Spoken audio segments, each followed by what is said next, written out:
यहाँ का जो फर्टिलाइजर कंपनी है उस पे क्यों नहीं आप ध्यान दे रहे हैं? कई मंत्री तो आपके हैं। तो वो ऐसा है ना कि ये कहते हैं ना, एक थोथा चना बाजे घना, वही स्थिति इन लोगों की है।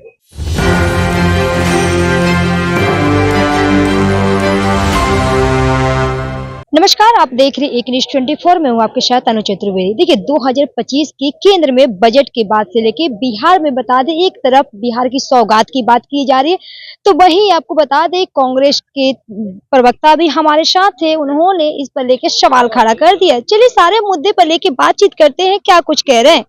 सर, एक तरफ बीजेपी जो कि ये बजट को लेके बोल रहे हैं कि बिहार में सौगात दिया गया है, दूसरी ओर इस बजट पर लेके सवाल खड़े हो रहे हैं। इसमें स्पष्ट है कि कल हमारे अध्यक्ष डॉक्टर अखिलेश प्रसाद सिंह ने अपने सदन में इस बात की चर्चा की और बहुत स्पष्ट रूप से कहा कि बिहार का सेलेक्टिव नेग्लिजेंस है। मतलब चुन के बिहार को जो है वो नेग्लेक्ट किया जा रहा है और यहाँ जो चीजें दी जा रही है वो सब पुरानी चीजें दी जा रही है। जैसे इन्होंने आईटी पार्क की बात की, आईटी हब की बात की, तो ना कर्नाटका मॉडल ना हैदराबाद मॉडल। और 10 साल पहले भी इसकी घोषणा हुई थी और ये कहा गया था कि डाबंगला चौराहे पे जो स्कूल इंस्पेक्टर ऑफ स्कूल्स का जो ऑफिस है वहां पे आईटी टावर बनेगा और आईटी पार्क बनेगा। 10 साल बीत गए, अभी तक एक कोई कार्रवाई शुरू नहीं हुई है। तो दिक्कत घोषणाओं में नहीं है, दिक्कत उसके क्रियान्वयन में है। वो क्रियान्वयन नहीं होता है, इस तरह की बातें होती है। दूसरी बात यह है कि तो कुल बजट में आपने पिछले साल से इस साल 100 करोड़ रुपए का अपना अंशदान जो है वो बढ़ाया। तो ये समझने वाली बात है कि जनता, यहाँ पे आबादी भी बढ़ रही है, काम भी बढ़ रहा है, बड़ी बड़ी घोषणाएं करने, तो 100 करोड़ में क्या होगा। इसके पहले कई ऐसी पहले परियोजनाएं थी जिसकी आपने घोषणा की थी। आईटी हब के बारे में जैसे हमने बताया कि आपको ये भी पता होना चाहिए कि पूरे बिहार से पूरे विश्व में लगभग 25 to 30% जो है आईटी के एक्सपोर्ट्स जो है उनकी आपूर्ति यहीं से होती है। तो यहाँ अगर 5-10 लाख लोगों को नौकरी मिल जाएगा तो किसको कष्ट होगा, लेकिन नहीं है। सच्चाई ये है कि बिहार को एक मजदूरों का गढ़ बनाया जा रहा है ताकि पूरे भारत में यहाँ से मजदूरों की सप्लाई हो और कुछ नहीं हो। देखिए बिहार के वित्त मंत्री सम्राट चौधरी कह रहे कि जो भी हमने मांगे थे केंद्र में बजट में, वो हमारी कुछ है कि पूरे कर दी गई है। सम्राट चौधरी जी बता दें, उन्होंने 32 पन्ने का एक प्रतिवेदन, मेमोरेंडम जिसको कहते हैं, उन्होंने सबमिट किया था निर्मला सीतारमन जो वित्त मंत्री हमारी है उनको।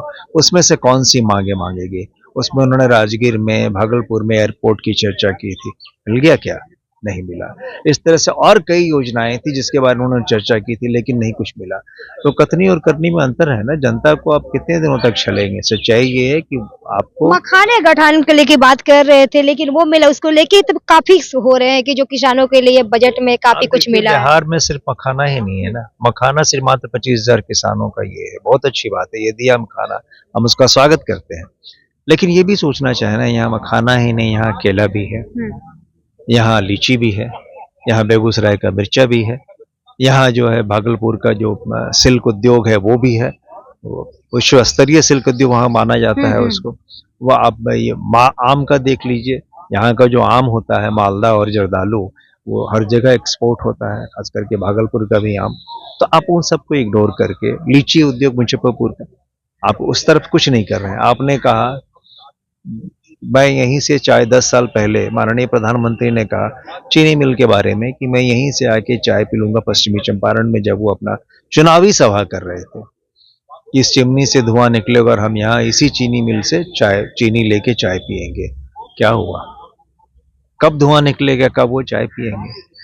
27% से अधिक हमारे यहाँ से कंट्रीब्यूशन होता था पूरा भारत के कोटे में। चीनी जो सप्लाई होता था हम आपूर्ति करते थे। आज 2% से भी कौन है? कौन जिम्मेवार इसका? यहाँ जूट कंपनी थी, बंद हो गई, कौन जिम्मेवार है इसका? क्यों नहीं उस ओर ध्यान दे रहे? यहाँ का जो फर्टिलाइजर कंपनी है उस पर क्यों नहीं आप ध्यान दे रहे? कई मंत्री तो आपके हैं। तो वो ऐसा है ना कि ये कहते हैं ना, एक थोथा चना बाजे घना, वही स्थिति इन लोगों की है।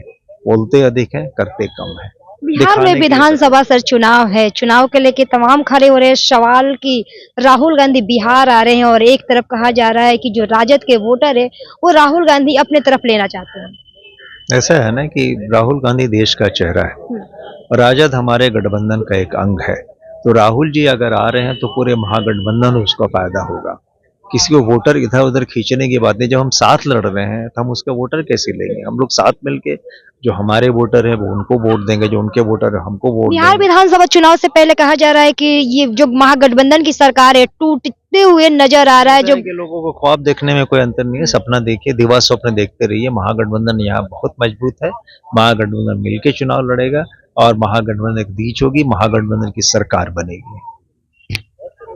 चलिए चलिए, तो आपने सुना कि यह बजट को लेके जिस तरीके से एक तरफ जो केंद्र की में सरकार बैठे प्रधानमंत्री और बिहार को एक तरफ सौगात की बात कही जा रही है, तो वहीं पर आनंद माधव ने बताया कि बिहार में बजट के लेके एक मखाना ही नहीं है। यहाँ पर बात करें तो लीची और केले उद्योग के लेके इन्होंने बताया। वहीं पर इन्होंने साफ शब्दों में इन्होंने बताया कि बिहार में महागठबंधन की सरकार कोई टूटने वाली नहीं है।